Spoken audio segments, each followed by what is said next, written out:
ठीक आहे. काल आपण सरफेस टेन्शन विषयी थोडंसं डिस्कशन सुरू केलेलं होतं. तर सरफेस टेन्शन याची मॉलिक्युलर लेवलवर आपण स्टडी केली होती. मॉलिक्युलर लेवलवर जाऊन सरफेस टेन्शन का ऑकर होते लिक्विडच्या सरफेसवर ते काल आपण पाहिलं होतं.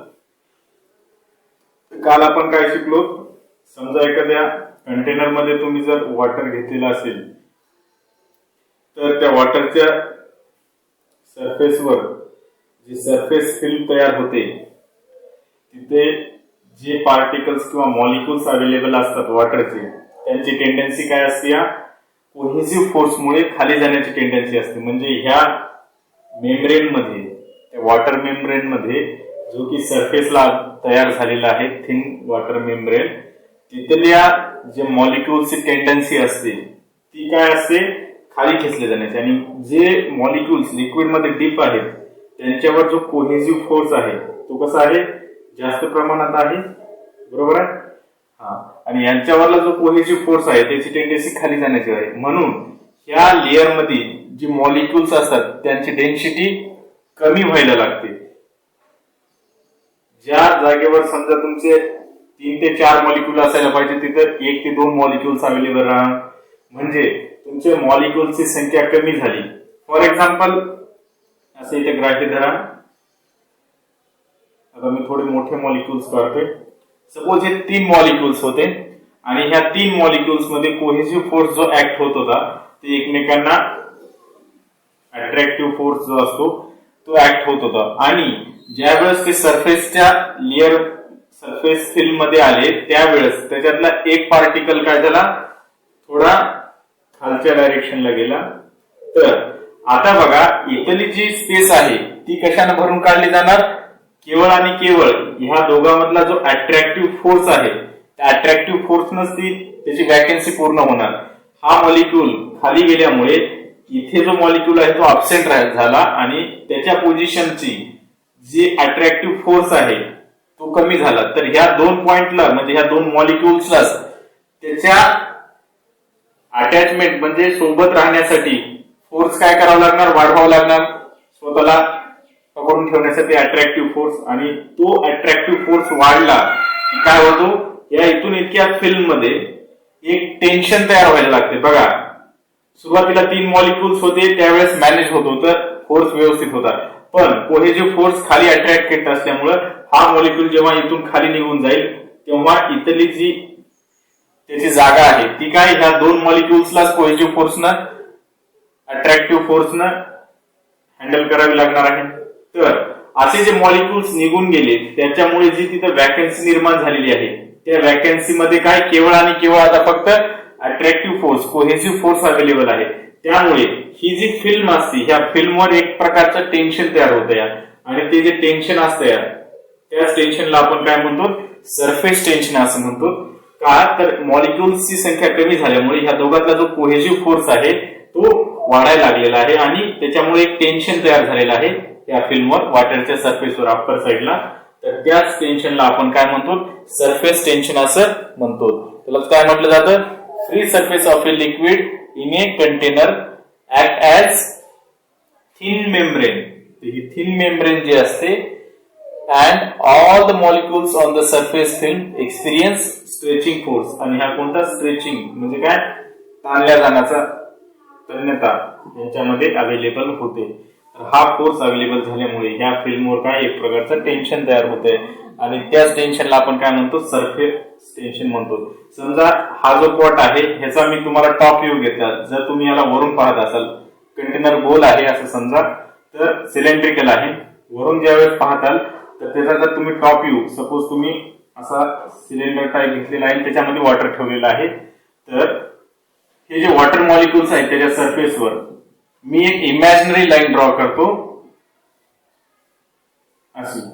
तर ह्या लाईनवर जेवढे काही वॉटरचे मॉलिक्युल्स आहेत, आता टॉप व्ह्यू काढलेला आहे या कंटेनरचा मी, वरतून जेव्हा तुम्ही पाहाल तर टॉप व्ह्यू काय राहणार बघायचा, असा होणार. गोल कंटेनर असल्यामुळे सिलेंड्रिकल. आणि मी एक इमॅजिनरी लाईन ड्रॉ केलेली आहे. इमॅजिनरी लाईन समजा तुम्ही पी क्यू नाव द्या त्या लाईनला. PQ लाईनवर जेवढे काही मॉलिक्युल्स अवेलेबल आहेत वॉटरचे, ते सर्व मॉलिक्युल्स काय टेंडन्सी ठेवतात? कोहेसिव्ह फोर्सची टेंडन्सी ठेवतात. आणि त्यांच्या बाजूला जे मॉलिक्युल्स अवेलेबल आहेत ते एकमेकांमध्ये काय अट्रॅक्टिव्ह फोर्स कॅरी करीत असतात. तर ह्या प्रत्येक मॉलिक्युलवर दोन्ही बाजूला इक्वल आणि टँजेन्शियल फोर्स ऍक्ट होतो. हा फोर्स पर युनिट लेंथ किती आहे कॅल्क्युलेट करणे, त्यालाच आपण सरफेस टेन्शन कॅल्क्युलेट करणे असं मॅथमॅटिकली म्हणतो. तर सरफेस टेन्शन काय असतं? The tangential force acting on a liquid surface per unit length. तर एका मीटर मध्ये, फॉर एक्झाम्पल, एका मीटर मध्ये तुमचा किती न्यूटन फोर्स ऍक्ट व्हायला आहे?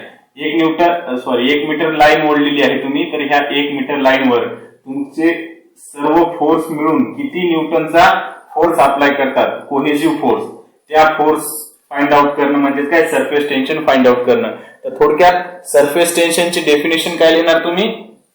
सरफेस टेन्शनची डेफिनेशन अशी होणार बघा. Surface tension is defined as a tangential force acting per unit length on both the sides of imaginary line drawn on the free surface of a liquid. म्हणजे काय? या imaginary लाईनवर तुमच्या दोन्ही बाजूने किती टँजेन्शियल फोर्स ऍक्ट व्हायलाय per unit length हे फाइंड आउट करणं म्हणजेच काय? तुमचं सरफेस टेन्शन फाइंड आउट करणं. जसं स्क्रीनवर तुमच्या आहे डेफिनेशन सरफेस टेन्शनची, तर त्या डेफिनेशन नुसार तुमचं सरफेस टेन्शन कशाने डिनोट केलं जातंय? टीनं. खूप जागा सिग्मानं सुद्धा डिनोट केलं जातंय सरफेस टेन्शनला. मोस्ट ऑफ द बुक्स मध्ये सिग्मानं दर्शवलं जातं. तुमच्या बुकमध्ये कॅपिटल टीनं दर्शवलेलं आहे सरफेस टेन्शनला. तर सरफेस टेन्शन इक्वल्स टू काय असतं? ह्या इमॅजिनरी लाईनवर जे मॉलिक्युल्स आहेत त्यांच्यावर किती टँजेन्शियल फोर्स ऍक्ट व्हायला पर unit length. Therefore force acting per unit length, force acting per unit length is called as surface tension. F काय आहे? फोर्स. कोणता? Cohesive force. या दोन मॉलिक्युल मधला जो अट्रॅक्टिव्ह फोर्स आहे, काल आपण मॉलिक्युलर लेवलवर स्टडी केली, तिथे तुम्हाला हे डिटेलमध्ये समजून गेला असेल. ठीक आहे. तर बघा, टी सरफेस टेन्शनचा फॉर्म्युला तुम्हाला आलेला आहे. Surface tension is equals to काय? By definition force per unit length. तुम्हाला फॉर्म्युला मिळालाय. समोर आपण काय करत असतो? युनिट. युनिट काय असणार? सरफेस टेन्शनचं युनिट, फोर्सचं युनिट न्यूटन एसआय युनिट आणि लेंथचं एसआय युनिट मीटर. तर बघा, तुमच्या सरफेस टेन्शनचं युनिट काय आहे? Newton metre. कशामध्ये मेजर केलं जाणार? Newton metre. बघा, इथं एकच मीटर आहे. तुम्ही जेव्हा स्ट्रेस मेजर करता त्यावेळेस काय? न्यूटन मीटर स्क्वेअर असते. आपण प्रेशर बघितलं मागच्या काही लेक्चर्स मध्ये, तिथे त्याचे युनिट काय होतं? Newton metre square. ते काय? पर युनिट एरिया होता. Force acting per unit area. पण हा force acting per unit length. लेंथवर किती फोर्स ऍक्ट व्हायलाय आणि तिथं तुमच्या सरफेस एरियावर किती फोर्स ऍक्ट व्हायलाय टोटल फाइंड आउट करायचं होतं. तर याचं युनिट काय आलं? Newton metre. युनिट मिळालं. त्याच्यानंतर आपण काय समोर काढत असतो? Dimensional formula. त्याचा डायमेन्शन काय येणार? डायमेन्शन्स बघा, फोर्स आणि लेंथ. फोर्सचे डायमेन्शन्स काय आहेत? Force is equals to mass into acceleration. म्हणजे काय? m1 L1 t-2. Acceleration length divided by time square असते, म्हणून L t-2 आणि मासला m1. ऍज इट इज इथे सबस्टिट्यूट करा. काय होणार? m1 L1 t-2 divided by काय? L. L कॅन्सल आउट होणार. काय राहणार? m1 L0 t-2. खूप साऱ्या बुक्स मध्ये हे डायमेन्शन कसं दिलं असते? डायरेक्टली L ला काढून टाकतात. L t-2 असं लिहा किंवा असं लिहा, दोन्ही पण एकच अर्थ होतो. डायमेन्शनल फॉर्म्युला काय आहे सरफेस टेन्शनचा? m1 t-2. Unit newton metre measure केलं जातं न्यूटन मीटर मध्ये. आणि सरफेस टेन्शन कशामुळे डेव्हलप होते? कोहेसिव्ह फोर्समुळे तयार होतो. तर हे झालं सरफेस टेन्शन विषयी आपण काल पूर्ण लेक्चर मध्ये शिकलो होतो. ठीक आहे. तर आता ह्या सरफेस टेन्शनवरच ह्या सूत्रावरच एक छोटासा प्रॉब्लेम घ्यायचा आहे. तुमच्या बुक मध्ये सॉल्व्ड प्रॉब्लेम आहे. तो प्रॉब्लेम काय सांगतो बघा. तो प्रॉब्लेम मी स्क्रीनवर दाखवलेला आहे. मी प्रॉब्लेम रीड करतो. स्क्रीनवर आहे तुमच्या. A beaker of radius 10 centimetre is filled with water. Calculate the force of surface tension on any diametrical line on its surface. Stop. Surface tension of water is 0.075 Newton meter. तर काय काय given आहे आपल्या problem मध्ये, याचा screenshot घेऊन ठेवला. ठीक आहे. तर तुमच्या स्क्रीनवर जो प्रॉब्लेम दिसतो त्याच्यात गिवन डाटा काय काय आहे. प्रॉब्लेम समजला तर प्रॉब्लेमचा सरळ सरळ अर्थ काय होतो. एक बीकर आहे. बीकर म्हणजे तुम्हाला ठाऊक असते कसं असते. सिलेंड्रिकल टाईप असते. थोडी अशी तर त्याला चोच असते. केमिस्ट्री लॅब मध्ये तुम्ही बघितलं असाल या वस्तूला, त्याला बीकर असं म्हटलं जातं. बीकर मध्ये काही वॉटर घेतलेलं आहे तुम्ही. ज्या बीकरची आपल्याला डायमेन्शन्स दिलेले आहेत, रेडियस किती दिलेली आहे या बीकरची, R is equals to 10 centimetre. आणखीन काय प्रोव्हाइड केलेलं आहे त्याच्यात. Radius is given and calculate the surface tension on the diameter. Diameter वर सरफेस टेन्शन फाइंड आउट करा. आणि surface tension of water is given. What is the surface tension provided. The surface tension provided is 0.075 Newton per metre. एवढं आपल्याला surface tension दिलेलं आहे problem मध्ये. तर problem काय सांगतोय, एका बीकर मध्ये वॉटर आहे. त्या बीकरची रेडियस आपल्याला गिवन आहे. तर रेडियस 10 सेंटीमीटर आहे. तर डायमीटर किती होणार 20 सेंटीमीटर. आणि याला जर मीटर मध्ये कन्वर्ट केला तर काय 100 ने डिवाइड करावं लागणार. म्हणजे काय 0.2 metre.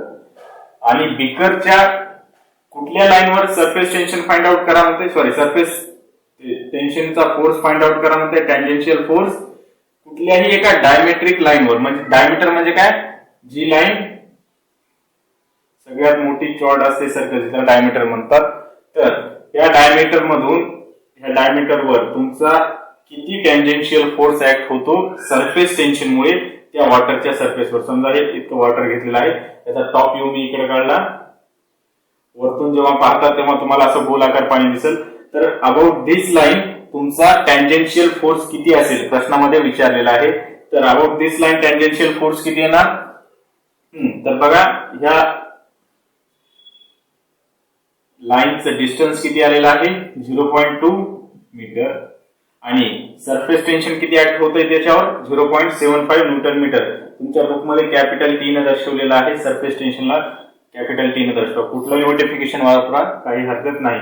therefore surface tension is 0.075 Newton per meter and the length is 0.2 meter.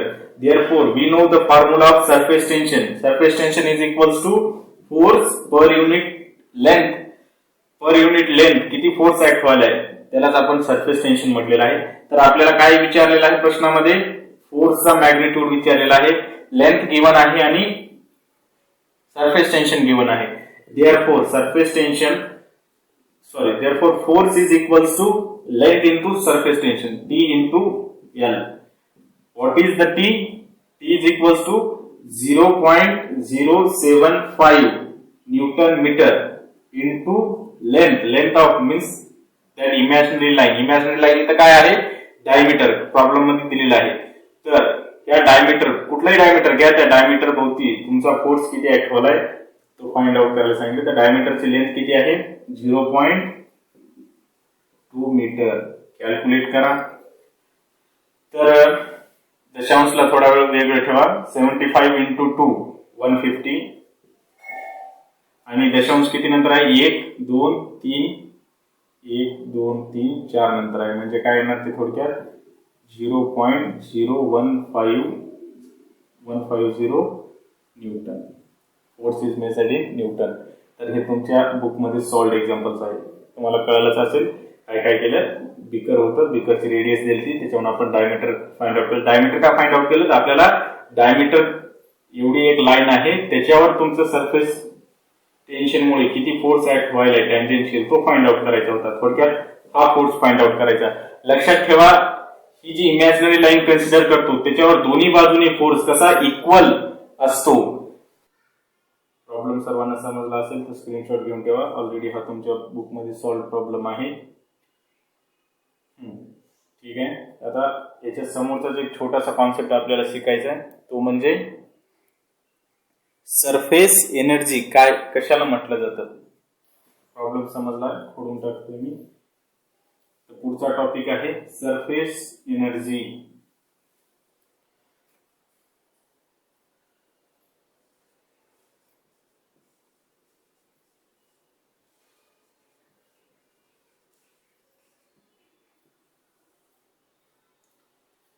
Surface energy काय कॉन्सेप्ट आहे ते समजून घेणार आहोत आपण. तर बघा तुम्हाला सरफेस टेन्शन ज्यावेळेस तुम्ही स्टडी करत होता त्यावेळेस 3 मॉलिक्युल्स घेतले होते. 3 मॉलिक्युल्स कोणकोणते. एक मॉलिक्यूल होता completely dipped inside the liquid, दुसरा molecule in the surface film, ह्या लेअरला काय म्हणतात सरफेस फिल्म म्हटलं जातं, आणि तिसरा पॉइंट एक्झॅक्टली तुमच्या फ्री सरफेसवर होता. पॉइंट ए, पॉइंट बी आणि पॉइंट सी. इथे काय घडामोडी झाल्या हे तुम्हाला मी कालच सांगितलं होतं. पॉइंट ए वर सर्व बाजूनी कोणता कोहेसिव्ह फोर्स ऍक्ट व्हायला इक्वल आहे त्यामुळे त्यांची मोशन जी आहे तिथेच राहण्याचा प्रयत्न करतो. सर्व बाजूनी इक्वल फोर्स असल्यामुळे त्याची हालचाल होत नाही. पॉइंट बी वर खालच्या बाजूने जास्त फोर्स येतोय आणि पॉइंट सी वर सुद्धा डाऊनवर्ड डायरेक्शन मध्ये फोर्स जास्त प्रमाणामध्ये लागत आहे. म्हणजे बघा इथले जे मॉलिक्युल्स आहेत हे काय प्रयत्न करणार, ह्या लेअरला सोडून फ्लुइडच्या मध्ये जाण्याचा प्रयत्न करणार. आणि इथले जर पार्टिकल मध्ये जायला लागले तर निश्चितच काय होणार, इथल्या पार्टिकलला डिस्टर्बन्स क्रिएट होणार. आपल्या घरामध्ये जेवढे माणसं राहण्यासाठी जागा आहे तेवढे राहिले तर ठीक आहे. एखाद्या दिवशी आपण किंवा 2-4 दिवस नवीन पाहुणा ऍडजस्ट करू. पण जर नवीन मॉलिक्यूल येत असेल तुमच्या जागेमध्ये तर निश्चित तुम्हाला काय त्याची अडचण भासायला लागते. तर हे जे मॉलिक्युल्स खाली यायला लागतात ह्या कोहेसिव्ह फोर्समुळे, याच्यावर तर ऑलरेडी जास्त प्रमाणात कोहेसिव्ह फोर्स आहेच, पण ह्याच्यावर रिझल्टंट कोहेसिव्ह फोर्स डाऊनवर्ड असल्यामुळे मॉलिक्युल्स खाली जाण्याचा प्रयत्न करतात. इथे डेन्सिटी कमी व्हायला लागते. हे मॉलिक्यूल खाली गेल्यानंतर या मॉलिक्यूल सोबत त्यांना स्पेस हवी असते. तर या मॉलिक्यूलला त्यांना ऍडजस्ट करण्यासाठी मग यांच्यात हालचाली सुरू होतात. मॉलिक्यूल ए मध्ये जे ऑलरेडी डीप्ड आहेत, मग जे ऑलरेडी डीप्ड मॉलिक्युल्स आहेत ते काय मूव्ह करायला प्रयत्न करतात, म्हणजे काय मोशन करण्याचा प्रयत्न करतात हे मॉलिक्युल्स डीप झाल्यामुळे. आणि हे मोशन करून हे जे पार्टिकल्स आहेत ते सरफेसवर यायला सुरुवात होतात. हे पार्टिकल मध्ये गेल्यानंतर हे पार्टिकल सरफेसवर यायला लागतात. पण बघा इथे तर त्याला मॅनेजड फोर्स आहे तरी सुद्धा ह्याला वरी जाण्याची जरूरत पडत आहे. अर्थातच ह्याला वरी जर जाण्याची जरूरत पडत असेल सरफेस फिल्म मध्ये तर ह्याच्याकडे जी एनर्जी असली पाहिजे ते वरतून येणाऱ्या मॉलिक्युल्स पेक्षा जास्त असली पाहिजे. म्हणजे ह्याच्याकडे जी अवेलेबल एनर्जी आहे किंवा ह्याला काहीतरी काम करावं लागेल की ह्याच्या पोझिशन खालच्या पोझिशन वरून ह्या फोर्सला अपोज करून वरच्या डायरेक्शनला जाण्यासाठी याला काहीतरी वर्क डन करावे लागेल. म्हणजे ह्या पॉइंटला काहीतरी वर्क डन करावं लागतंय. अर्थात ह्याच्याकडे काहीतरी एनर्जी असली पाहिजे. म्हणजे काहीतरी एनर्जी घेऊन तो या फिल्म मध्ये आलेला आहे.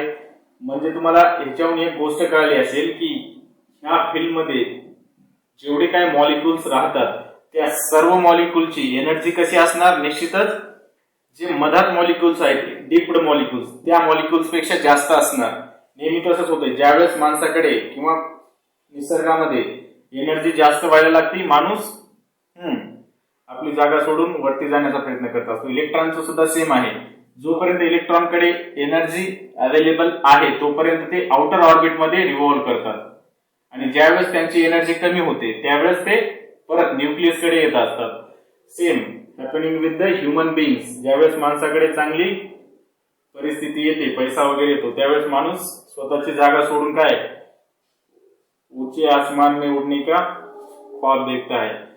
वरती जातो आणि ज्यावेळेस त्याची एनर्जी लॉस्ट होते तो परत आपल्या जागेवर येतो. म्हणजे ही प्रक्रिया निसर्गात सुरूच राहते. तर ही जी त्याच्याकडे अवेलेबल एनर्जी आहे किंवा हे जे वर्क डन होत आहे ह्या पार्टिकलचं सरफेस फील्ड मध्ये जाण्यासाठी, तर त्या एनर्जीलाच, जी एनर्जी त्याला पाहिजे वरी जाण्यासाठी, त्या एनर्जीलाच आपण काय म्हणतो, सरफेस एनर्जी असं म्हटलं जातं.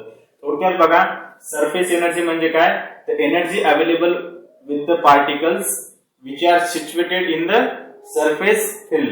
यांच्याकडे जी पोटेन्शियल एनर्जी अवेलेबल आहे ती पोटेन्शियल एनर्जी काय सरफेस एनर्जी म्हणून ऍक्ट होत असते. तर सरफेस एनर्जीची जर तुम्ही डेफिनेशन घ्याल तर सरफेस एनर्जीला कसं डिफाइन करणार, energy or the extra energy of molecules in the surface layer is called surface energy of the liquid.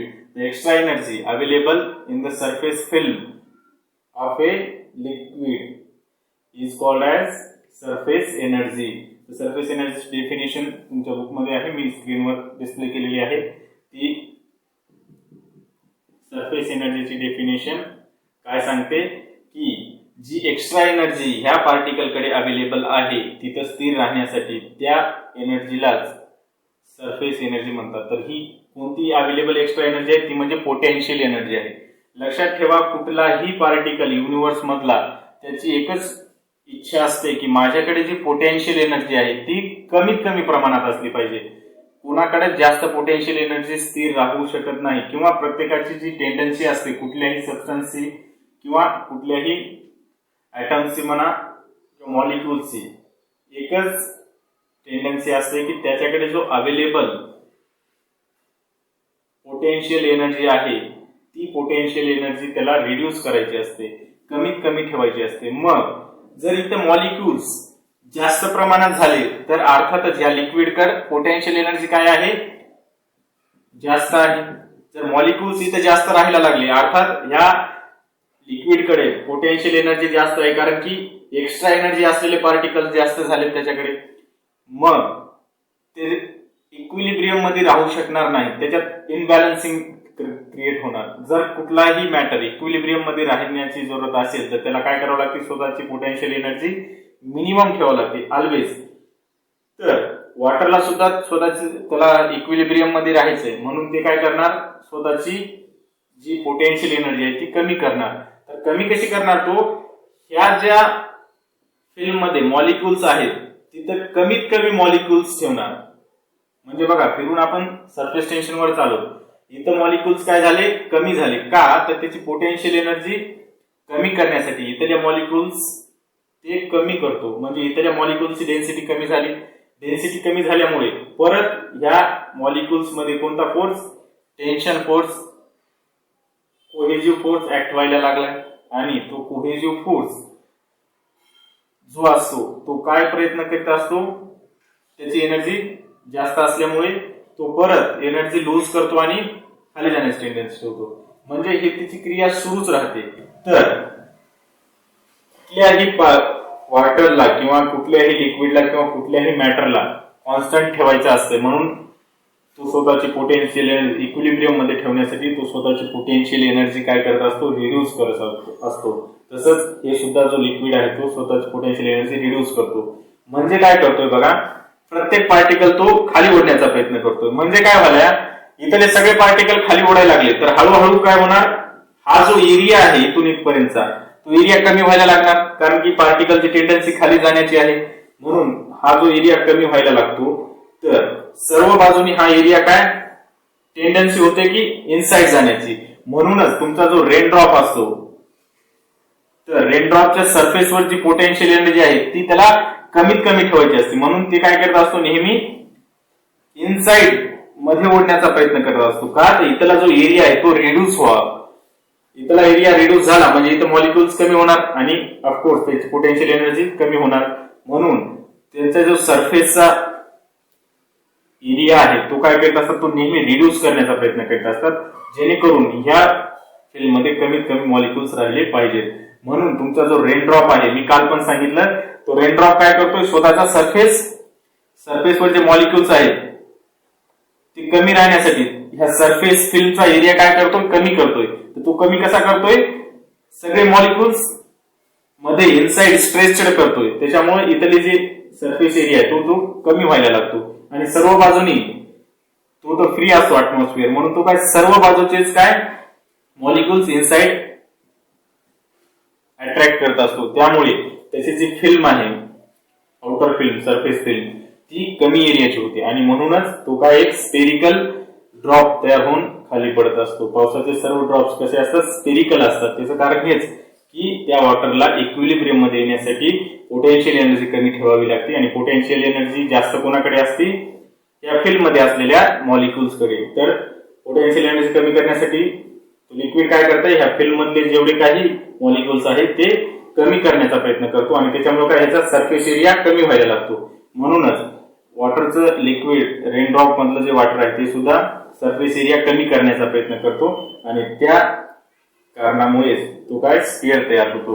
म्हणजे स्पियर ही एक अशी ऑब्जेक्ट किंवा अशी जॉमेट्रिक फिगर आहे जी कमीत कमी सरफेस एरिया देते जास्तीत जास्त व्हॉल्यूम मध्ये, म्हणून तुमचा स्पेरिकल असतो रेनड्रॉप. तर सरफेस एनर्जी तुम्हाला कळालं. तर सरफेस एनर्जी कशी डिफाईन करणार तुम्ही, द एक्स्ट्रा एनर्जी, जसं मी स्क्रीनवर दाखवलंय, the extra energy available with molecules in the surface layer called as surface energy of the liquid. As any system always try to attain minimum potential energy, so and to reduce the liquid and the liquid ला सुद्धा ते reduce करायचे असते potential energy, then he try to reduce this surface area. surface area कमी करण्याचा प्रयत्न करतो. बरोबर आहे, इथपर्यंत तुम्हाला व्यवस्थित समजलं असेल. आता समोर एक डेरिव्हेशन आहे, the relation between surface tension and surface energy. तर तुम्हाला समजलं असेल सरफेस टेन्शन काय कॉन्सेप्ट आहे, सरफेस एनर्जी काय कॉन्सेप्ट आहे. तर सरफेस एनर्जी म्हणजे कोणती एनर्जी असते, ज्या तुमच्या कंटेनर मध्ये किंवा तुमच्या लिक्विडच्या सरफेसवर जो लेयर तयार झालेला असतो, सरफेस फिल्मवर जे मॉलिक्युल्स असतात त्या मॉलिक्युल्सवर जी पोटेन्शियल एनर्जी एक्स्ट्रा अवेलेबल असते बाकीच्या कंपॅरिझन जे काही मॉलिक्युल्स आहेत compare to other molecules inside the liquid, या मॉलिक्युल्स पेक्षा सरफेस फिल्मवर जे काही मॉलिक्युल्स अवेलेबल आहेत त्यांची डेन्सिटी कमी आहे आणि त्यांच्याकडे जी पोटेन्शियल एनर्जी आहे ती कम्पेअर टू दिस मॉलिक्युल्स जास्त असते आणि ती जी एनर्जी जास्त अवेलेबल आहे त्या एनर्जीलाच आपण काय म्हणतो, किंवा ती एक्स्ट्रा पोटेन्शियल एनर्जी काय म्हटली जाते, सरफेस एनर्जी असं म्हटलं जातं. एक्स्ट्रा पोटेन्शियल एनर्जीलाच आपण काय म्हणतो, सरफेस एनर्जी असं म्हणतो. सरफेस एनर्जी म्हणजे काय तुम्हाला समजलेलं आहे. आणि ही surface energy per unit area म्हणजेच आपण त्याला सरफेस टेन्शन असं म्हणतो. तर सरफेस टेन्शन बरोबर काय, surface energy per unit area. तुमची जी सरफेस एनर्जी आहे पर युनिट एरियावर किती अवेलेबल आहे त्याचं कॅल्क्युलेशन करणं म्हणजे तुमचं सरफेस टेन्शन फाइंड आउट करणं आहे. सरफेस टेन्शनची जी अगोदरची डेफिनेशन सांगितली आहे तुम्हाला, the tangential force on a imaginary line per unit length is called surface tension. Also, we define surface tension as the surface energy per unit area is called as surface tension. आणि ती जी extra potential energy available आहे ह्या मॉलिक्युलवर त्याला surface energy म्हणतात आणि ती surface energy per unit area जर define केली तर त्याला तुम्ही सरफेस टेन्शन असं म्हणतात. हे मी एवढे एक्सप्लेन करून का सांगतोय, तर पुढे आपल्याला एक छोटंसं डेरिव्हेशन घ्यायचं आहे या चॅप्टर मधलं, ते म्हणजे काय, relation between surface tension and surface energy. ह्या ज्या दोन गोष्टी आहेत त्यांचं एकमेकांमध्ये काय रिलेशन आहे ते आपल्याला आता स्टडी करायचं आहे. तर समोरचा जो छोटासा डेरिव्हेशन कॉन्सेप्ट आहे तुमच्या बुक मध्ये अवेलेबल, तर ते आहे relation between the surface energy and surface tension. Relation between surface energy and surface tension आता आपल्याला शिकायचं आहे. तर याच्या अगोदर तुम्हाला एक छोटासा कॉन्सेप्ट माहित असला पाहिजे. जी सरफेस एनर्जी असते ती काय करत असते, जो सरफेस एरिया आहे तुमच्या लिक्विडचा त्याला कमी करण्याची टेंडन्सी ठेवत असते. तर तुम्हाला एक छोटंसं उदाहरण देतो. लहानपणी तुम्ही सोप बबल्स करून उडवले असतात. ते सोप सोल्युशन असतं, त्या सोप सोल्युशन मध्ये तुम्ही हात डीप करत होते किंवा ते एक वेगळ्या प्रकारचं कुठे जत्रेला वगैरे गेले असाल तर तुम्हाला ते खेळण्याच्या स्वरूपात मिळत होते. तर हे ह्याच्यानं जेव्हा ह्या सोल्युशन मध्ये डीप करत होते, वरी काढल्यानंतर त्याच्यावर एक फिल्म तयार झालेली असायची, है की नाही. ती काय सरफेस फिल्म असते, त्या फिल्मकडे काही एनर्जी असते. नंतर तुम्ही याला फुकणार, मग ते बबल्सच्या स्वरूपात बाहेर पडतात. त्याचा तुम्ही खूप सारा आनंद घेतलेला आहे लहानपणी. पण आता ते आपल्याला शिकायचं आहे की ते काय त्याच्या मागे फेनॉमिनॉन आहे. तर ही जी तुम्ही याला काय म्हणता ते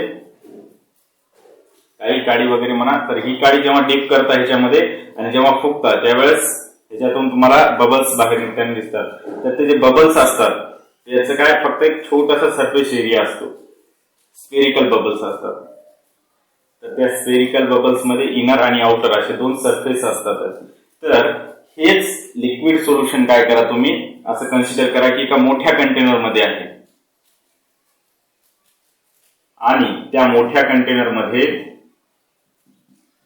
हे सोल्युशन एका मोठ्या कंटेनर मध्ये घेतलेलं आहे आणि तुमची ही गोलाकार हे चकती न घेता तुम्ही कशी फ्रेम घेतलेली आहे, रेक्टँग्युलर फ्रेम घेतलेली आहे. ती जी तुमची तरी गोलाकार फ्रेम होती तीच काय केली तुम्ही रेक्टँग्युलर घेतली फ्रेम आणि ह्याच्या मधात काय मध्ये एक दुसरा एक अशी छोटीशी स्ट्रीप ठेवलेली आहे जी की मुव्हेबल आहे, PQ.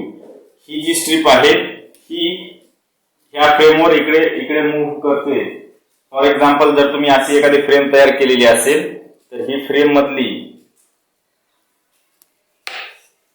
समजा ही तुमची फ्रेम आहे रेक्टँग्युलर, तर ही जी मधातली स्ट्रीप आहे थोडक्यात तुम्ही असं पकडलेलं आहे,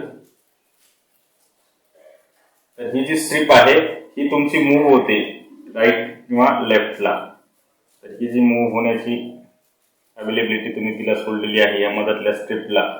तर या स्ट्रीपचं जे मोशन होत आहे त्या मोशन वरून आपल्याला स्टडी करायचं आहे की त्या सरफेस एरिया आणि सरफेस एनर्जी आणि सरफेस टेन्शन मध्ये काय डिफरन्स आहे. याच्या समोर व्हिडिओ सुद्धा आहे, तुम्ही बघून घ्या. त्याच्यामध्ये सोप बबल जे तयार झालेला असेल तो काय टेंडन्सी करतो, ही जेव्हा तुम्ही डीप कराल ही फ्रेम ह्याच्यामध्ये आणि जेव्हा वरी काढाल त्यावेळेस काय होणार, ही जी PQ मुव्हेबल स्ट्रीप आहे ती काय ह्या बाजूला खेचली जाणार का, तर इकडे एक फिल्म तयार झालेली असणार. जेव्हा तुम्ही ह्याच्यातून हे बुडवाल आणि वरी काढाल, डीप केल्यानंतर जेव्हा वरी काढाल त्यावेळेस ही जी स्ट्रीप आहे ही इकडल्या साईडला मूव्ह करणार. तुम्ही एक्सपेरिमेंट करून बघा स्वतः, जसं तुम्ही समोर व्हिडिओ मध्ये दाखवलेलंच आहे. मोठी प्लेट दिसत आहे, त्या प्लेट मध्ये मी सोप सोल्युशन घेतलेलं आहे आणि माझी रेक्टँगल फ्रेम QRS आणि ती मुव्हेबल आर्म RS कसा मूव्ह होत आहे ते पहा. तर रेक्टँग्युलर फ्रेम PQRS मध्ये QR जो मुव्हिंग आर्म आहे बघा कसा मूव्ह झाला. स्लो मोशन मध्ये परत एकदा पहा, तो जो QR आहे मुव्हिंग आर्म त्या रेक्टँग्युलर फ्रेमचा, ड्यू टू सरफेस टेन्शन ती जी फिल्म तयार झालेली आहे त्या लिक्विडची ती काय प्रयत्न करते स्वतःचा एरिया कमी करण्याचा सरफेस टेन्शनमुळे, सरफेस एरिया, त्यामुळे एक फोर्स ऍक्ट होतो जो QR ला Q', R' पर्यंत ट्रान्सफर करतो. मागच्या एक्सपेरिमेंटमध्ये आपण रेक्टँग्युलर फ्रेम घेतली होती. ह्या एक्सपेरिमेंटमध्ये आपण बँगल घेणार आहोत, तुमची बांगडी, त्याच्यावर सेम तुमचा मुव्हेबल आर्म अटॅच केलेला आहे आणि तुमचं जे सोप सोल्युशन आहे त्याच्यामध्ये डीप केलेलं आहे. डीप केल्यानंतर जेव्हा तुम्ही त्याला वरी काढाल दोन्ही साईडला तुम्हाला एक सरफेस फिल्म तयार झालेली दिसेल. ती जी सरफेस फिल्म आहे ती दोन्ही साईडला अवेलेबल असल्यामुळे सेम फोर्स आहे आणि जेव्हा त्यातली तुम्ही एक फिल्म डिस्ट्रॉय कराल तर तुमचा जी मुव्हेबल आर्म आहे तो अपोजिट साईडला मूव्ह करेल. परत एकदा स्लो मोशनमध्ये तुम्ही पाहू शकता तुमचा जो रिमेनिंग फिल्म आहे तो सरफेस एरिया रिड्यूस करण्याची टेंडन्सी ठेवत असल्यामुळे तुमचा आर्म त्या साईडला खेचला जातो. तर तुमचा जो अनबॅलन्सिंग फोर्स आहे ज्या साईडला फिल्म अवेलेबल आहे तो तुमच्या आर्मला त्या साईडला ओढतो आणि ज्या साईडचा डिस्ट्रॉय केला त्या साईडचा फोर्स 0 झालेला आहे.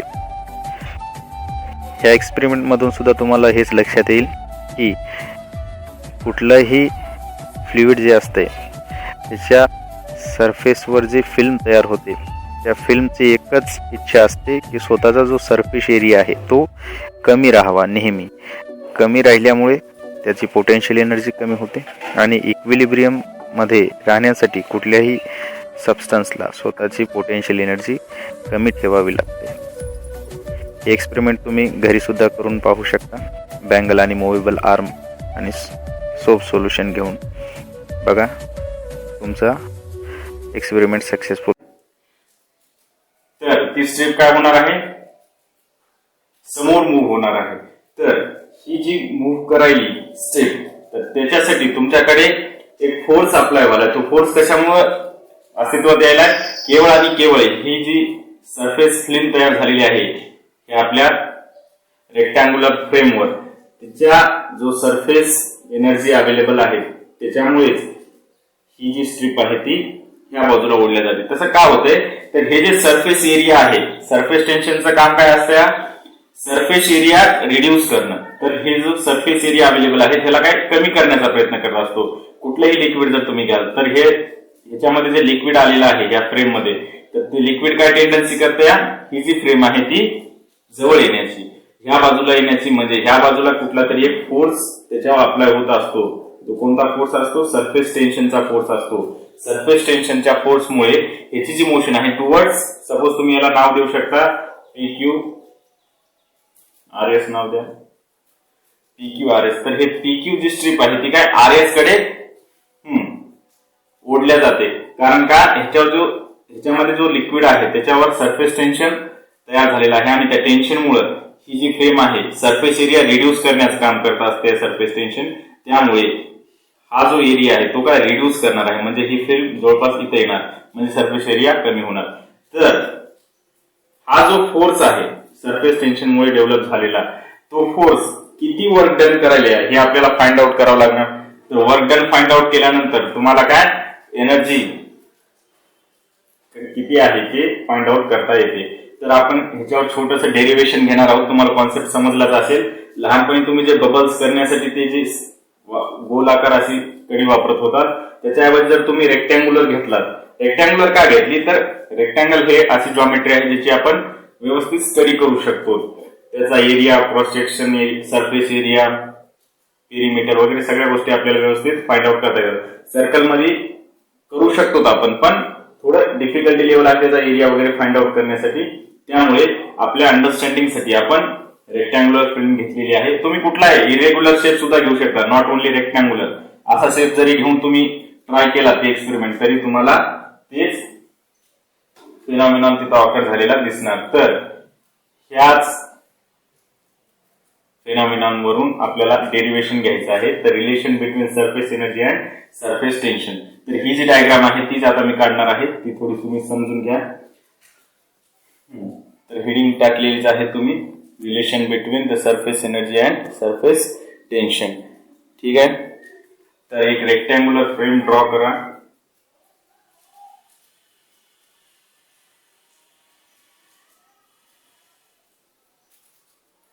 अशी तुम्ही एक रेक्टँग्युलर फ्रेम घेतलेली आहे आणि सपोज हा तुमचा टॉप व्ह्यू आहे बरं, जेव्हा तुम्ही वरतून पाहता सोल्युशन मध्ये.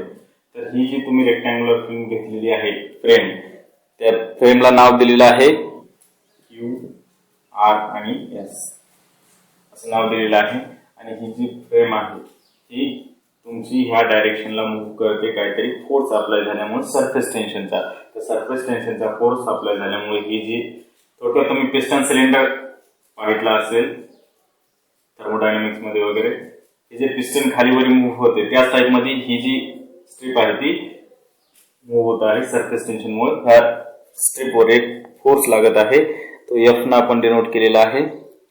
त्याच्यानंतर ती जी टोटल लेंथ आहे त्याची L लेंथ आहे. सपोज हे P' S' आहे आणि ही जी टोटल लेंथ आहे ह्याची मोशन सपोज इथपर्यंत होत आहे हॉरिझॉन्टली. तर ह्याला तुम्ही नाव द्या P' Q' आणि R'.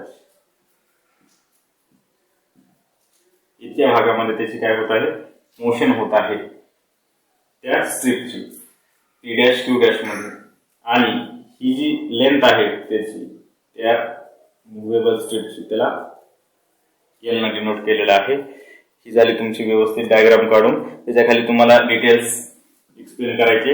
डिटेल्स मध्ये काय काय येणार, consider A rectangular frame of wire P', S', जसे मी दाखवली आहे. It is filled with movable arm. हा जो आर्म आहे QR तो मुव्हेबल आहे, तो मूव्ह करतो. Movable arm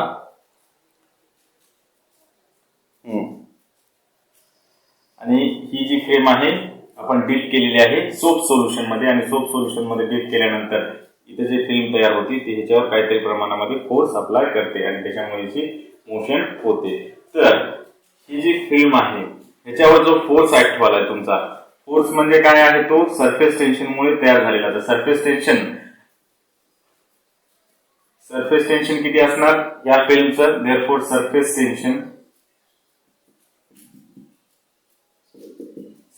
tension developed in PQRS.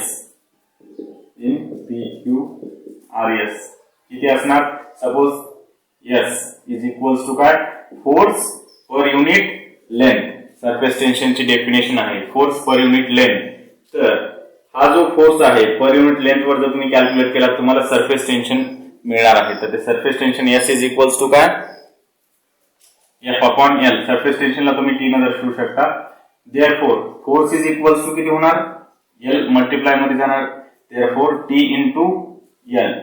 पण एक गोष्ट इथे तुमच्या लक्षात आली असेल, जेव्हा तुम्ही डिप कराल तर सपोज अशी एक लाईन आहे, तर ह्या लाईनच्या दोन्ही बाजूवर काय होणार आहे, ते जे फ्लुइड आहे ते येणार आहे. म्हणजे याची लेंथ L आहे, तर दोन्ही बाजूची कन्सिडर केल्यानंतर टोटल लेंथ किती होणार, अप्पर साइडची आणि लोअर साइडची असे मिळून तुमची L किती होणार आहे, 2 टाइम्स L होणार आहे. म्हणजे तुमचा सरफेस टेन्शन मुळे डेव्हलप झालेला टँजेन्शियल फोर्स किती आहे, F is equals to 2 times T into L. This is the force. समजा तुम्ही इकडून एक फोर्स लावायला लागलेला आहात. आता जो फोर्स काय करतो, एक्झॅक्टली ह्याचे अपोजिट आहे आणि तेवढ्याच मॅग्निट्यूडचा आहे, सेम मॅग्निट्यूडचा आहे. जो काय करतोय, ह्या डायरेक्शनला मोशन होण्यासाठी रेजिस्ट करत असतो आहे. तर तो जो फोर्स आहे तुम्ही अप्लाय केलेला ह्या डायरेक्शनला सेम मॅग्निट्यूड आणि अपोजिट डायरेक्शनला आहे. समोर तुम्ही मेन्शन सुद्धा करू शकता, काय लिहिणार त्याच्या समोर तुम्ही असं लिहू शकता, imagine an external force F' now there, an external force F' equal in magnitude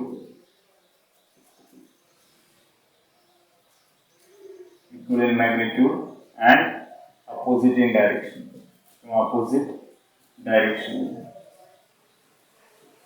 F' हा फोर्स इक्वल इन मॅग्निट्यूड आणि अपोजिट डायरेक्शन मध्ये लावलेला आहे QR त्या मुव्हेबल स्ट्रिपवर to the arm QR, so that it pulls the arm away and tries to increase the surface area of film. आणि हा जो फोर्स आहे हा काय अपोजिट साइडला ओढत आहे, त्याच्यामुळे हा जो सरफेस एरिया आहे तो काय इन्क्रीज होणार आणि सरफेस टेन्शन वाढणार. म्हणून हा जो F' अप्लाय केलेला आहे तो इक्वल आणि अपोजिट मॅग्निट्यूड मध्ये आहे. त्याचं काम काय आहे ते तुम्ही खाली मेन्शन करू शकता, so that it pulls the arm away and tries to increase the surface area of the film, so that it pulls the arm away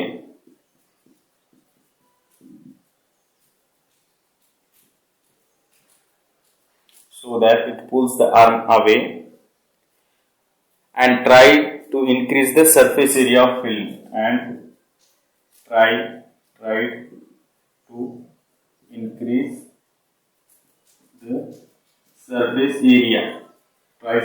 the surface area of this film.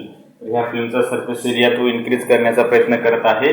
आपण लावलेला external F' हा force आणि तो force काय Q R पासून तुमच्या फ्रेमला Q dash R dash पर्यंत मूव्ह करत आहे. The arm Q R moves to Q dash R dash through a distance dx. द आर्म PQ moves to P dash Q dash आणि याचं काय ते distance P dash Q dash त्या डिस्टन्सला तुम्ही dx असं moves to P dash with a distance of through a distance of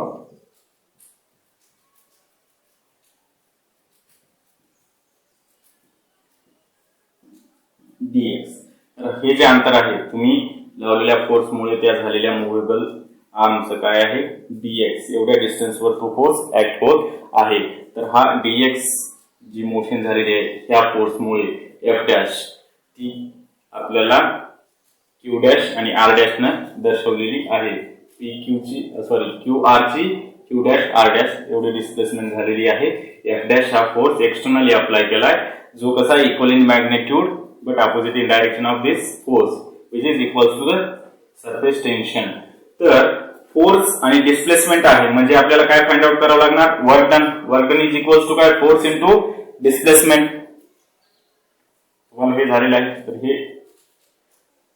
लिहितो मी पर्यंत. देअरफॉर समोर आपल्याला काय लिहावं लागणार the force due to surface tension is given by the work done against. Therefore, the work done against F is given by F च्या विरुद्ध मध्ये आपल्याला किती काम करावं लागतंय ते कसं आपल्याला मिळणार फिजिक्सच्या भाषेमध्ये dw is equals to small work done आहे. वर्क डन आपण जास्त नाही केलेलं आहे छोटस वर्क डन केलेलं आहे जो की तुमचा फोर्स F याच्या अगेन्स्ट मध्ये आहे आणि डिस्प्लेसमेंट किती झालेली आहे तुमची स्मॉल डिस्प्लेसमेंट dx. तर तुमचा जो फोर्स आहे F आपला F डॅश फोर्स आहे तर F डॅश फोर्स मुळे ह्या फोर्सच्या अगेन्स्ट किती वर्क डन झालेलं आहे ते आपल्याला कसं मिळणार work done is equals to force into displacement. बरोबर आहे. पण आपल्याला माहित आहे F डॅश इक्वल्स टू काय आहे F आहे ऑलरेडी आपण डिफाइन केलं external force F dash equal in magnitude and opposite in direction. Therefore F dash चं मॅग्निट्यूड किती असणार 2 times surface tension into length. Therefore, we can write dw is equals to 2 times surface tension into L into dx. 2 times surface tension into dx. dx is the small movement of that particle. Therefore, तुम्ही याला असं extend करू शकता t into 2 times L into dx. तर बघा तुम्हाला एक rectangle type दिसत असेल. हा जो भाग आहे पूर्ण तुमचा रेक्टँगुलर टाइप आहे ज्याची लेंथ L आहे आणि विड्थ किती आहे dx आहे. म्हणजे ह्या रेक्टँगलचा एरिया काय होणार लेंथ इंटू ब्रेथ. तर L इंटू dx हा झाला त्याचा एरिया. पण आपली जी फिल्म तयार झालेली आहे ती दोन्ही बाजूने आहे म्हणजे काय खालच्या पण बाजूने आहे आणि वरच्या पण बाजूने. Therefore 2 times L into dx याला काय आपण चेंज इन एरिया म्हणणार कारण की तुमचा dx चेंज व्हायला त्याच्यामुळे तुमचा एरिया सुद्धा चेंज होणार. Therefore dw is equals to काय t into dA. What is dA change in area of that film किंवा तुम्ही असं म्हणू शकता it is the change in area due to the movable arm. या मुव्हेबल आर्म मुळे तुमच्या फिल्म मध्ये किती बदल झाला एरिया मध्ये सरफेस एरिया मध्ये that is denoted by dA. तर हे तुम्हाला इथे खाली मेन्शन करावं लागेल because 2 times L into dx is equals to area change in area of the rectangle. तुम्हाला ते मेन्शन केल्यानंतर तुम्हाला काय सूत्र मिळाले dw is equals to काय t into dA. dA काय वर्क डन आहे. Work done per unit area म्हणजे काय सरफेस टेन्शन किंवा surface tension into area is called as surface energy. Work done व्हायले म्हणजे तिथं काहीतरी एनर्जी लागणार. एनर्जी आहे तेव्हाच तुमचं काहीतरी वर्क होईल. म्हणजे तुमची जी सरफेस एनर्जी आहे ती सरफेस एनर्जी कशी आहे, surface tension into surface area. Therefore, you can define it as surface energy. The work done in stretching the film is stored in the area dA of the film as its potential energy. This energy is called as surface energy. तर हे जे work done झालेलं आहे या फ्रेमला move करायचं ते काय DA एरियामध्ये स्टोअर करून ठेवलेलं आहे आणि त्या स्टोअर केलेल्या पोटेन्शियल एनर्जीलाच आपण काय म्हणतो, सरफेस एनर्जी म्हणतो. म्हणजे तुमची सरफेस एनर्जी ही तुमच्या डीए म्हणजे हा जो एरिया तयार झालेला आहे त्याच्यामध्ये स्टोअर झालेली आहे पोटेन्शियल फॉर्म मध्ये आणि त्यालाच आपण काय म्हणतो, सरफेस एनर्जी असं म्हणतो. वाटल्यास तुम्ही लिहू शकता जसं मी शो केलेलं आहे. This work done in stretching the film is stored in the area dA of the film as its potential energy. This energy is called as surface energy. Therefore, surface energy आणि हेच काय work done जो झालेला आहे त्यालाच काय surface energy असं म्हटलं जातं. Which is equals to T into change in surface area. तुमच्या सरफेस एरियामध्ये होणारा बदल डीए ने दर्शवलेला आहे आणि त्याला जर तुम्ही सरफेस टेन्शन मल्टिप्लाय केलं तुम्हाला सरफेस एनर्जी मिळते. किंवा तुम्ही असं सुद्धा डिफाइन करू शकता. काय डिफाइन करू शकता, surface tension is also equal to the surface energy per unit area. किंवा therefore surface tension T is equals to काय, सरफेस एनर्जी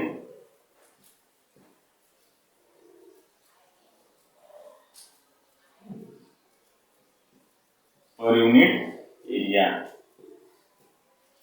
तुम्ही त्याला डिफाइन सुद्धा करू शकता. सरफेस कळालं तुम्हाला सरफेस टेन्शन आणि सरफेस एनर्जी मधील रिलेशन काय आहे, छोटस रिलेशन आहे. Surface energy is equal to surface tension into area और surface tension is equal to काय, surface energy stored in a per unit area. त्याला सरफेस टेन्शन असं म्हटलं जातं. हे रिलेशन सोपं आहे लक्षात ठेवण्यासाठी. Surface tension is equal to the surface energy per unit area. तर हे छोटंसं डेरिव्हेशन होतं रिलेशन सांगणारं सरफेस एनर्जी आणि सरफेस टेन्शन यांच्यामधलं. तर काय आहे relation, surface tension is equals to surface energy per unit area किंवा d W equals to T into d A. D A काय आहे, चेंज इन एरिया, ज्याच्यामध्ये तुमची एनर्जी स्टोअर झालेली आहे in the form of potential energy. त्या पोटेन्शियल एनर्जीला सुरुवातीलाच आपण सांगितलं होतं सरफेस एनर्जी म्हणजे काय, त्या फिल्मवर झालेले जे मॉलिक्युल्स आहेत त्यांच्याकडे जी एक्स्ट्रा पोटेन्शियल एनर्जी आहे त्याला सरफेस एनर्जी म्हणतो. आणि ती surface energy per unit area जर कॅल्क्युलेट केला तर तुम्हाला सरफेस टेन्शन मिळून जाते. तर या छोट्याशा एक्सप्रेशनवर एक आपण छोटंसं न्यूमेरिकल घेणार आहोत. तुमच्या बुकमध्ये जे सॉल्व न्यूमेरिकल आहे तर ते न्यूमेरिकल काय आहे बघा, मी वाचतो, स्क्रीनवर डिस्प्ले केलेलं आहे.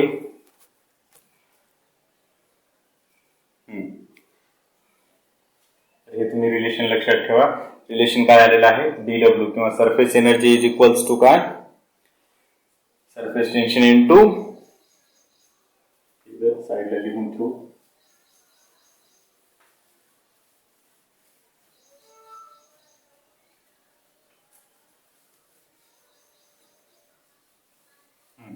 आपलं रिलेशन काय आलं, वर्क डन किंवा surface energy DW is equals to काय, सरफेस टेन्शन इंटू डीए. हे आपलं रिलेशन आहे. प्रॉब्लेम डिस्प्ले केलेला आहे, मी प्रॉब्लेम वाचतो, लक्षात घ्या प्रॉब्लेम मध्ये काय सांगितलेलं आहे ते. Calculate the work done in blowing a soap bubble to a radius of 1 centimetre. The surface tension of soap solution is 2.5 into 10⁻² Newton per metre. छोटासा प्रॉब्लेम आहे. काय काय गिवन आहे बघा. तुमच्या सोप सोल्युशन मधून सोप बबल्स तयार करता तुम्ही, तुम्हाला माहित आहे कसे सोप बबल्स तयार करता तुम्ही लहानपणी.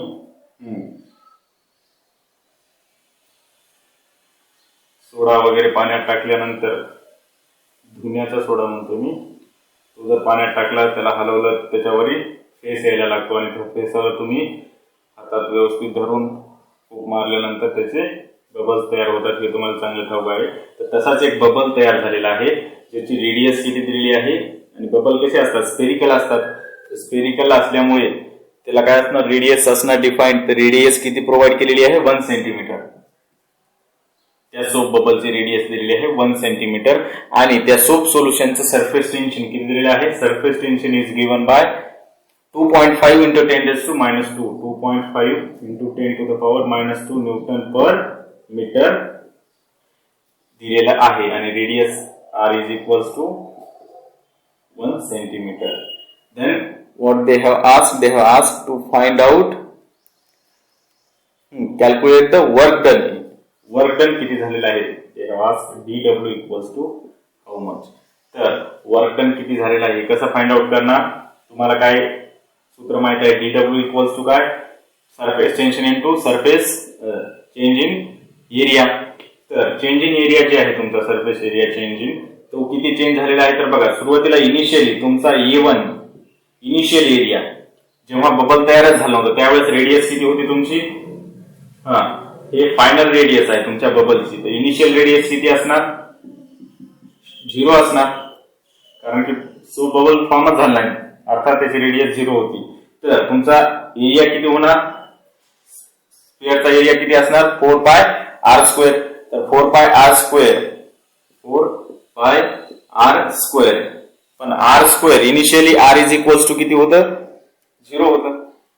r is equals to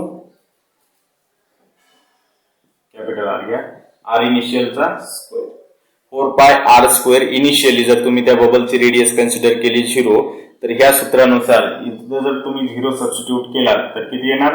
4 pi into 0 which is equals to 0. त्याच्यानंतर final surface area is equals to what is जी फायनल रेडियस आहे त्या रेडियसला धरून जो सरफेस एरिया फाइंड आउट करणार तुम्ही तो काय त्याचा फायनल सरफेस एरिया होणार. तर फायनल सरफेस एरिया बरोबर काय 4 पाय r f स्क्वेअर. आणि हा काय दोन्ही साइड ना असते त्या बबल मध्ये इनर एक फिल्म तयार झालेली असते आणि आउटर एक फिल्म तयार झालेली असते म्हणून काय 2 टाइम्स एरिया आपण कन्सिडर करत असतो. 2 times surface area of the sphere which is equals to 2 4 जा 8 पाय इंटू r स्क्वेअर.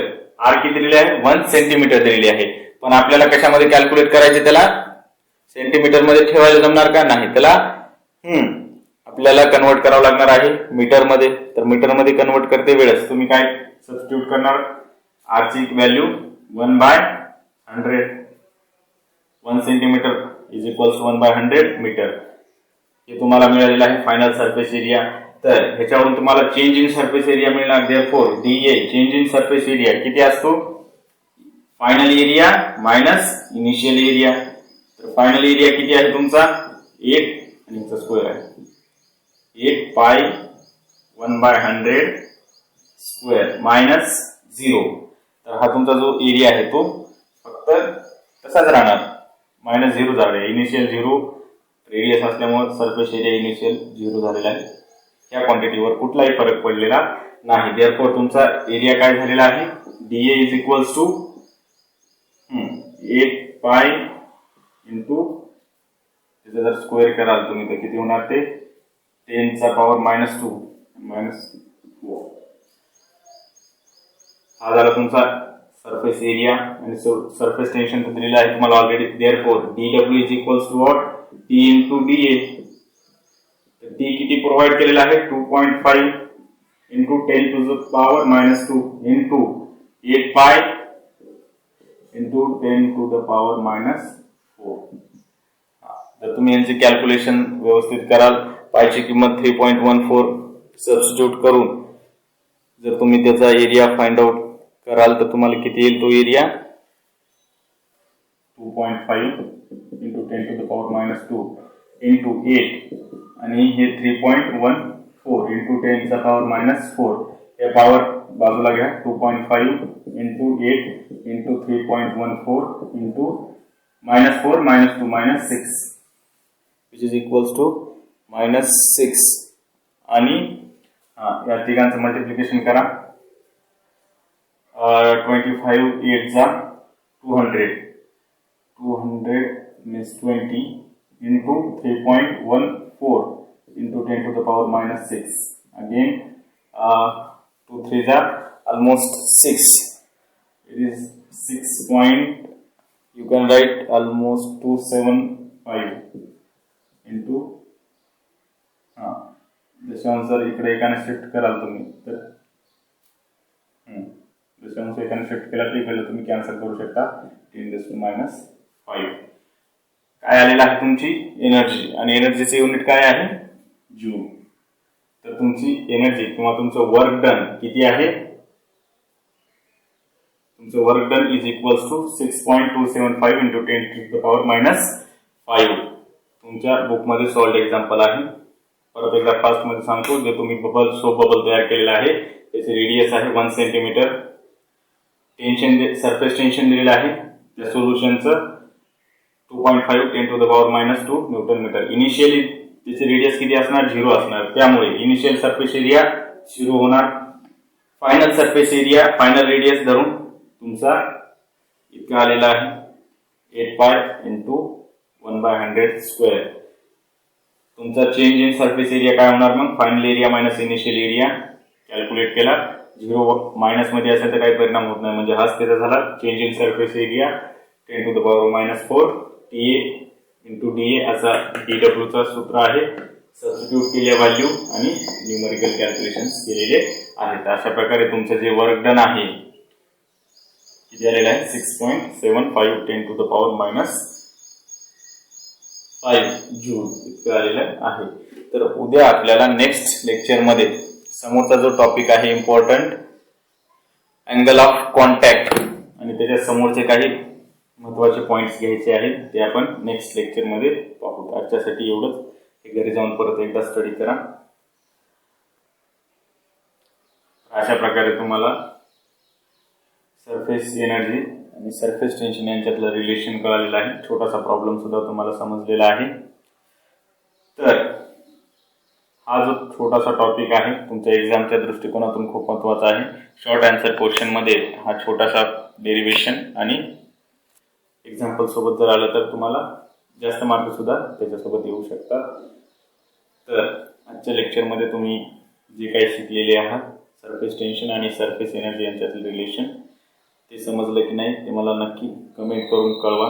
मी तुमच्या कमेंटची वाट पाहीन. ठीक आहे. आणि माझ्या व्हिडिओला लाईक शेअर करा, सबस्क्राईब करा. जास्तीत जास्त लोकांसोबत शेअर करा. त्यांना सुद्धा सबस्क्राईब लाईक करायला सांगा. ठीक आहे. आणि हा व्हिडिओ कसा वाटला तो नक्की मला कॉमेंटमध्ये कळवा. नेक्स्ट लेक्चरमध्ये आपण समोरचा छोटासा टॉपिक घेणार आहोत. तो म्हणजे कॉन्टॅक्ट अँगल काय असतो तो आपण पाहणार आहोत. Thanks for the watching.